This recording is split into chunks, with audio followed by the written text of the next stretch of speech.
Hey, on this episode of Home Water Dispatch, I'm continuing to work my way downstream on the Mill River, and I'm actually downstream of Popper's Pond. As you can tell, Popper's Pond is an impoundment. There's this massive dam behind me, and I'm using this episode to really reflect on the interplay that sort of these dams have in terms of stream flow and water conditions and the historical nature of these dams, and really the nexus with what's happening in our environment in contemporary times, right? And so, historically, dams like this, actually, where I was walking from earlier, up the Mill River, there's actually evidence of other dams and other little channels where there were mills, and these were established during times during sort of the Industrial Revolution, when we needed this water flow to turn millstones, to grind flour, to make flour, for lots of other industrial things back in the day. Well, we don't do that anymore with these dams. There's a gajillion of them in New England, I think thousands, and this one happens to be a pretty big one. And behind it is Popper's Pond, as I've mentioned in another episode of Home Water Dispatch. And Popper's Pond right now generally is used for leisure. We've got people that like to go swimming in there. They take their kayaks. The state stocks it with trout, so it's really popular for local fishing activities. But it's still an impoundment, right? It's still not natural. It was created by this dam. And it's a dam that doesn't serve any commerce or commercial function anymore as it did back in the day. Now, the challenge that I think we have coming forward, or moving forward in time, is that these types of dams take a lot of time and energy to maintain, right? And if you can envision, if something were to happen to this dam downstream, there could be catastrophic floods, and there's floodplains down here with now there are houses that are built, so that's kind of concerning. But as I also mentioned in the past episode of Home Water Dispatch, that when water flows go down and when temperatures rise, and when there's lots of nutrient flow coming from the surrounding watershed, and there's also feces and stormwater discharge and all sorts of stuff, that what happens every summer was for the last few years that I can remember, is that Popper's Pond gets closed down for swimming because of high E. coli levels. And so people shouldn't really be swimming there. It's no longer serving purpose for leisure activities. You might not even want to, if you're going to catch a trout and try to eat it, I'm not sure I'd be eating a trout out of there. And so, the value of that impoundment, Popper's Pond, to me, it's continuing to decline, right? In an ecological perspective, this impoundment, behind it is functioning as a pond or a lake where it was once a river. It's part of the Mill River, right? So it's created a different ecosystem than what was normally there.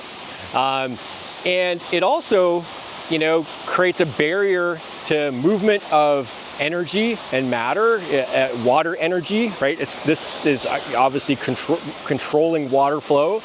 And it's controlling the movement of things that would normally pass through to actually eventually make their way down to the Connecticut River, right? It's all connected, it all flows downstream. Well, those nutrient flows are important for productivity that's happening downstream, or it should be happening downstream. Because we have this impoundment that's resulting in the deposition of organic matter behind it. We talked about stratification, decomposition, and all that stuff. It's functioning as a different type of water body. It's no longer a stream or a river. It's a small pond. The other thing that you need to consider is that it acts as a physical barrier for fish that would maybe, prior to this dam being there, when it was the Mill River all the way up, there were probably likely fish that would migrate and move up the Mill River. Well, they can't, right? It's like, what, 25, 30 feet tall? There's no fish ladder. There's no way for fish to make their way up into Puffer's Pond and then further upstream in the Mill River. And so that impacts connectivity, right? So we're seeing these barriers acting as a way that impacts the movement of fish back and forth. Those fish, traditionally, historically, when the dam wasn't there, they're moving matter too, right? They're pooping up there, they're maybe spawning up there. You know, there's an important way that fish connect to the ecosystem when we don't have dams and things in place.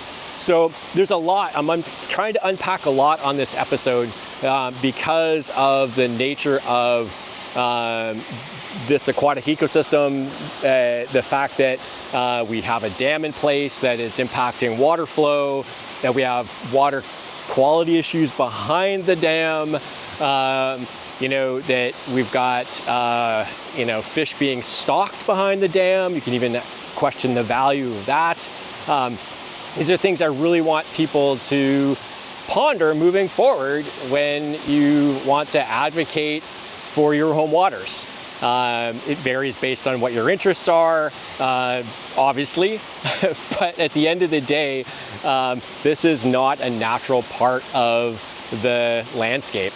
And we need to start thinking maybe more collectively about what the future of places like this are in a changing climate, right? It's going to continue to get hotter with climate change. We're going to see changes in precipitation regimes where we've got major droughts. We had a major drought last year or a year before, and then massive rain events. One day, maybe we'll get such a big rain event here that there might be something happening with this dam, and who's responsible, right? Town of Amherst, I'm sure, or hopefully, they're thinking about this. And when we think about the conservation of our aquatic ecosystems, the connection that we have to place, the connection as anglers that we have to fish that are in here, and I think we need to, I don't know, maybe be a little bit more open-minded in terms of maybe potentially change how we view historical dams like this. What's the value? Is this a deadbeat dam? For some, it is.